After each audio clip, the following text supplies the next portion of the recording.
నమస్తే, welcome to our channel. నేను సిరి. ఎన్నికల సమయంలో ఎన్డీఏ కూటమి అయితే అనేక ఉచితాలు అనేక హామీలు అయితే ఇవ్వడం జరిగింది వాళ్ళు మళ్ళీ ఈసారి అధికారంలోకి రావడానికి. అయితే ఇక్కడ చాలా వరకు ఇప్పుడు మనం ఏపీనే చూసుకున్నట్టయితే ఆర్థికంగా కొంచెం వెనుకబడింది. అయితే అక్కడ మరి ఇన్ని పథకాలు నెరవేరే అవకాశం ఉందా? మరి ఏమైనా పథకాలు పక్కకు పెట్టే అవకాశం ఉందా? సో ఈ అంశాన్ని మనకు వివరించడానికి మనతో పాటు ఉన్నారు ప్రముఖ రాజకీయ విశ్లేషకులు కిల్లారి నాగార్జున గారు. నమస్కారం సార్. నమస్తే సార్. ఇప్పుడు చూస్తుంటే ఎన్నికల సమయంలో ప్రచార సమయంలో ఉచితాలు హామీల గురించి చాలా కూటమి ప్రభుత్వం అనేక హామీలు అసలు కాలేజ్కి వెళ్ళే స్టూడెంట్స్ నుంచి వెళ్ళి ముస్లిం వాళ్ళ వరకు కూడా అన్నిటి గురించి అమ్మాయిలు ఎంతమంది ఉంటే వాళ్ళకి ఒక నెలకు 1500 కావచ్చు, అమ్మ ఒడే కావచ్చు, ఇలా అనేక హామీలు, ఉచిత బస్సులు, ఇలా అనేక హామీలు ఇవ్వడం జరిగింది. సిలిండర్స్ గురించి కూడా ఇవ్వడం జరిగింది. మరి ఇవన్నీ పెన్షన్స్, ఇంకా హ్యాండిక్యాప్ పెన్షన్స్ ఇవన్నీ కూడా ఇస్తామని చెప్పేసి రెట్టింపు చేశారు. ఉన్నదానికన్నా కొంచెం రెట్టింపు చేసి చెప్పారు.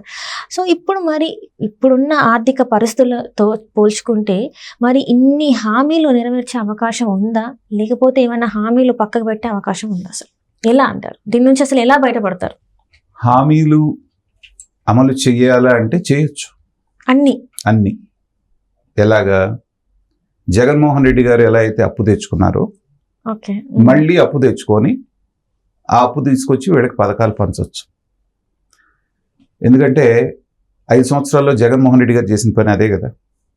వచ్చిన డబ్బులు పంచడం, చాలకపోతే అప్పు తెచ్చి పంచడం. మీరు కూడా పరిపాలన ఇలాగే చేయాలి అనుకుంటే మీరు కూడా అలా పంచి అప్పులు తెచ్చుకునేటువంటి, ఎందుకంటే జగన్మోహన్ రెడ్డి గారికి అప్పు ఇచ్చిన వాళ్ళు చంద్రబాబు నాయుడు గారికి కూడా ఇస్తారు అప్పు, అది సమస్య కాదు.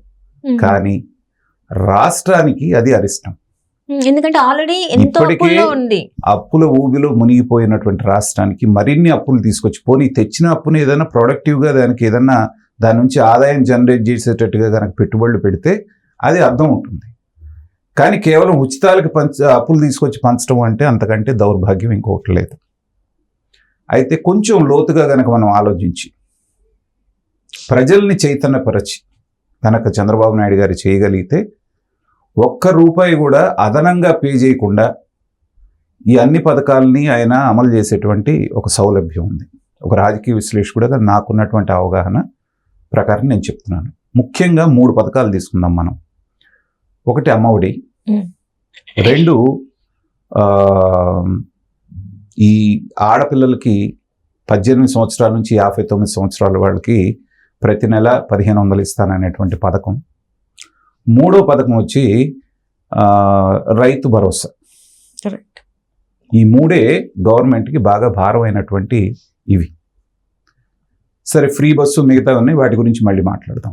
ఈ 3 పథకాల్లో తీసుకుంటే మొట్టమొదటి పథకం, ఈ ఎన్డీఏ గవర్నమెంట్కి ఛాలెంజ్ ఏంటంటే, గతంలో నవరత్నాల్లో అమ్మఒడి ఒకళ్ళకి ఇస్తామంటే వీళ్ళు ఎంతమందికి ఉంటే అంతమందికని సూపర్ 6లో ప్రామిస్ చేశారు. ఇంట్లో 2 ఉంటే 2, 3 ఉంటే 3, 4 ఉంటే 4, 4 ఉంటే 60,000 ఇస్తానని చంద్రబాబు నాయుడు గారే స్వయంగా కొన్ని మీటింగ్స్లో చెప్పారు. ఇది ఇప్పుడు వీళ్ళ పేకకి చుట్టుకుంది. అప్పులు తీసుకురాకుండా ఇవన్నిటినీ కూడా మనం అన్న ప్రకారంగా చేయాలంటే అసాధ్యం. కానీ అదనపు భారం పడకుండా ఉన్నంతలో వీళ్ళందరికీ చెప్పిందంత చేయాలి అంటే ఏంటంటే, అనర్హులైనటువంటి వాళ్ళు ఎవరైతే అర్హత లేకుండా తీసుకుంటున్నారో వాళ్ళని గనక కట్ చేస్తే అదనపు భారం పడకుండా ఇదంతా జరిగిపోతుంది. అంటే మీరు ఏంటంటే ఆర్థికంగా బలంగా ఉన్న వాళ్ళని పక్కకు పెట్టేసి బలహీనంగా ఉన్న వాళ్ళకి ఇస్తే సరిపోతుంది అంటారు అని నేను ఒక్క మాటలో కొట్టేయట్లేదు. దానికి కారణం కూడా చెప్తారు. అమ్మఒడి తీసుకోండి. అమ్మఒడి అనేటువంటి పథకం శుద్ధ దండగా అయినటువంటి పథకం అని చెప్పేసి నేను అంటున్నాను. అంటే ఏ విధంగా సార్? అదే ఎక్స్ప్లెయిన్ చేస్తాను. ఈ మాట అంటానికి చాలా మంది ధైర్యం చేయరు, ఎందుకంటే చాలా పాపులర్ పథకం. చంద్రబాబు నాయుడు గారు కూడా ఇంకా రెట్టింపిస్తానన్నారు, మీరేంటండి ఇలా అంటున్నారు అనుకోవచ్చు మీరు. దానికి కారణం ఏంటంటే, అమ్మఒడి అనేది అసలు ఎందుకు ఇస్తున్నారు అది ఎవరు ఆలోచించట్లేదు. జగన్మోహన్ రెడ్డి గారు చెప్పింది ఏంటంటే, పిల్లల్ని స్కూల్కి పంపించడానికి, తల్లిని మోటివేట్ చేయడానికి ఈయన లంచం ఇస్తాడంట ₹15,000. గవర్నమెంట్ స్కూల్కి మీరు పంపిస్తే చదువు ఫ్రీగా చెప్తున్నారు, బ్యాగ్ ఫ్రీగా ఇస్తున్నారు, షూ ఫ్రీగా ఇస్తున్నారు, యూనిఫామ్ ఫ్రీగా ఇస్తున్నారు, చదువు ఫ్రీగా చెప్తున్నారు, మధ్యాహ్నం భోజనం పెడుతున్నారు. ఇన్ని పెట్టి కూడా మళ్ళీ స్కూల్కి పంపించడానికి తల్లికి ₹15,000. ఇంతకంటే పనికి మాలిన పథకం ఎక్కడన్నా ఉంటుందా? నా స్ట్రైట్ క్వశ్చన్. ఇప్పుడు మీరున్నారు, రేపు పెళ్ళైన తర్వాత మీకు ఒక బాబో పాపో పుడతారు, వాళ్ళని చదివించుకునేటువంటి బాధ్యత మీద ప్రభుత్వందా? ఖచ్చితంగా నాది ఉంటుంది సార్, నాది మా హస్బెండ్ ఉంటుంది. ఎందుకంటే ప్రభుత్వం అదే ఎగ్జాక్ట్ గా ఈ ఉచితాలు చేయబట్టి చాలా మంది నేను అక్కడికే లేజీ వస్తున్నానమ్మా. అయిపోతున్నారు. నేను వస్తుంది అక్కడికే. ఉమ్, కాబట్టి బేసికల్ గానే ఆ పథకం అనేటువంటిది అర్థం లేనటువంటి పథకం. right. మీరు వాళ్ళ జీవన ప్రమాణాలను పెంచడానికి నేను ఇది ఇస్తాను అంటే దేర్ ఇస్ సమ్ మీనింగ్. అంతేగాని మీ పిల్లల్ని స్కూల్కి పంపించడానికి మీకు లంచం లాగా నేను 15,000 ఇస్తానంటే అది పథకమే ఫులిష్ పథకం, అర్ధరహితంగా. అర్ధరహితం. దానికి మళ్ళీ మేము ఎంతమంది ఉంటే అంతమందికి ఇస్తానంటాం, ఇంకా అర్ధరహితం. కానీ అనేశారు, అధికారంలోకి రావాలనేటువంటి తొందరలోనో ఆతృతలోనో అనేశారు. అనేసినప్పుడు దీనికి 2 రకాల సొల్యూషన్స్ నేను చెప్తున్నాను. ఒకటి, కేవలం గవర్నమెంట్ స్కూల్స్కి ఎవరినైతే పంపిస్తారో వాళ్ళకి మాత్రమే ఈ పథకం మేము ఇస్తాము అని చెప్పేసి అంటే, రైట్. ఇప్పుడు ఏం చేస్తున్నారు, ప్రైవేట్ స్కూళ్ళలో 30,000 40,000 ఫీజు కట్టి చదివించే వాళ్ళకు కూడా వీళ్ళు అమ్మఒడిస్తున్నారు. దాని మూలన ఏమైంది, అంతకుముందు స్తోమత లేనాళ్ళు కూడా వాళ్ళ పిల్లల్ని గవర్నమెంట్ స్కూల్లో చదివించుకునే వాళ్ళు కూడా మీరు ఇచ్చిన 15,000 ఫీజు తీసుకెళ్లి ప్రైవేట్ స్కూల్లో కట్టి గవర్నమెంట్ స్కూల్లో నుంచి తీసుకెళ్లి ప్రైవేట్ స్కూల్లో వేస్తున్నారు. అక్కడ లాసే కదా మళ్ళీ గవర్నమెంట్ స్కూళ్ళలో. అందుకే 3,50,000 అడ్మిషన్స్ తగ్గిపోయినాయి లాస్ట్ ఇయర్. గవర్నమెంట్ స్కూల్ నుంచి తీసుకెళ్లి ప్రైవేట్ స్కూల్లో వేసుకున్నారు. ఆయన ప్రైవేట్ స్కూల్లో చదివించేంత స్తోమత ఉందంటే ఆల్రెడీ వాళ్ళు వెల్ ఆఫ్ అనే కదా. కాబట్టి ఈ ఒక్క రూల్ కనుక పెట్టారు అంటే మీకు 60% తగ్గిపోతాయి. ఎందుకంటే పథకాన్ని తీసుకునే వాళ్ళలో 60% మంది ప్రైవేట్ స్కూల్లోనే చదివిస్తున్నారు. సో అదనపు భారం మీ మీద పడకుండా జరిగిపోతుంది.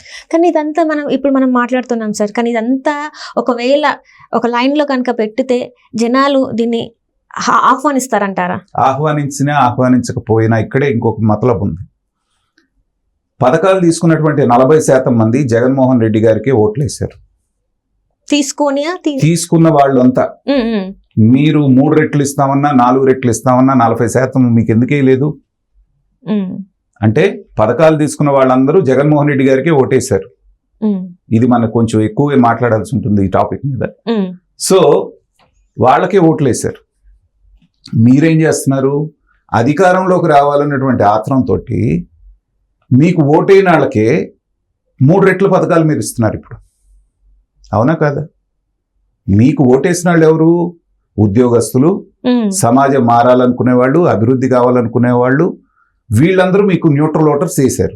వాళ్ళకి పథకాలు ఎట్లా, వాళ్ళు పథకాలు తీసుకునేవాళ్ళు కాదు. పథకాలు తీసుకునే వాళ్ళందరూ మీరు ఎక్కువ ఇస్తామన్నా జగన్మోహన్ రెడ్డి గారికి వేశారు. మీరేం చేస్తున్నారు, మీ తలకు మించిన భారం అయినా కానీ మీకు ఓట్లేని వాళ్ళకి మీరు తీసుకెళ్ళి పెంచి పథకాలు ఇస్తున్నారు. ఇది అసలు ఎక్కడన్నా ఉంటుందా? కాబట్టి ఏంటంటే ఓట్లు వాళ్ళు ఏదో అనుకుంటారనేటువంటి దృష్టిలో మనం దీన్ని చూడకూడదు. ఏమా పోనీ అలా అంటే జనాలు ఏమన్నా అనుకుంటారు అనేటువంటి భావన మీకుంటే ఈ సంవత్సరం మాత్రం ఒక్కళ్ళకే ఇస్తాము, ఆర్థిక పరిస్థితి బాగాలేదు కాబట్టి.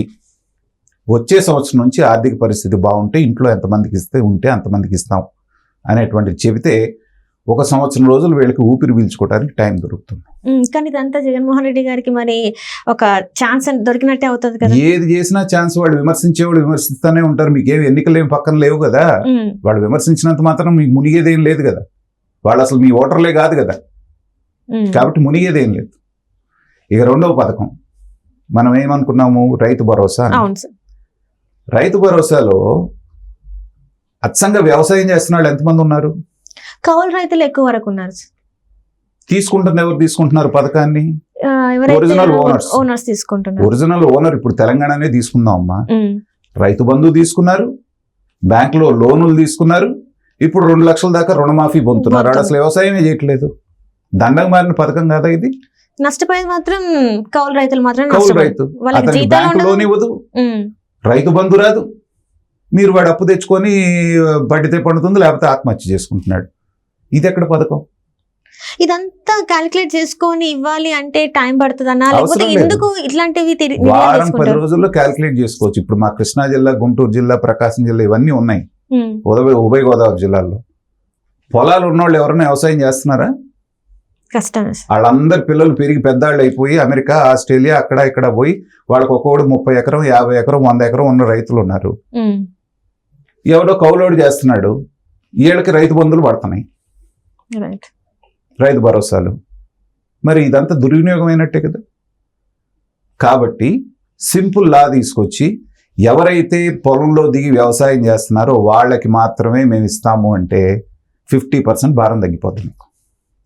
అయితే ఇక్కడ ఒక ప్రశ్న ఉంది సార్, ఏంటంటే ఇప్పుడు ఒకవేళ చంద్రబాబు నాయుడు గారు ఇలాంటి డెసిషన్ ఒకటి తీసుకుంటే అందులో ఉన్న నాయకులు ఎవరైతే టీడీపీ నేతలే కావచ్చు, బీజేపీ నేతలే కావచ్చు, జనసేన నేతలే కావచ్చు, దీనికి కట్టుబడి ఉంటారా, లేక వాళ్ళలో వ్యతిరేకత రాదంటారా? మరి కన్విన్స్ చేయాలి, అటు నాయకుల్ని ఇటు ప్రజల్ని కూడా కన్విన్స్ చేస్తూ చేయాలి ఈ పని.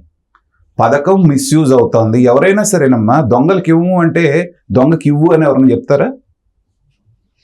అంటే ఎందుకంటే ఇప్పుడు మనం చూసాము, ఇక్కడ తెలంగాణలో చూసుకుంటే మల్లారెడ్డి గారే చెప్పారు, స్వయంగా తన నోటితో చెప్పారు, రైతు బంధు నా అకౌంట్ లో పడుతుంది. అవసరమా? అంటే అది దొంగతనమేగా, అది తప్పుడుతనమే కదా. మల్లారెడ్డి లాంటి అతను రైతు భరోసా తీసుకుంటే ఏం చేయాలి? ఇతను రైతు బంధు నాకు వద్దయా, నేను కోటీశ్వరుని, 100 కోట్లు 1000 కోట్లు ఆస్తుంది కాబట్టి అని చెప్పి వెనక్కి ఇచ్చేయాలి. అలాంటి వాళ్ళు ఉంటే మరి పరిస్థితి ఏంటి అనేది నా క్వశ్చన్. ఖచ్చితంగా వాళ్ళందరూ అనర్హులు అని మీరు ప్రకటించి తీసేసామంటే ఎవ్వరు కూడా దాన్ని సపోర్ట్ చేయరు. ప్రతిపక్షం కూడా మాట్లాడటానికి అవకాశం లేదు. మల్లారెడ్డికి రైతు బంధు తీసేశారమ్మా, ప్రతిపక్షం ఎందుకు తీసేసామని అడుగుతుందా? అడిగితే వీళ్ళు దొంగలు అవుతారు.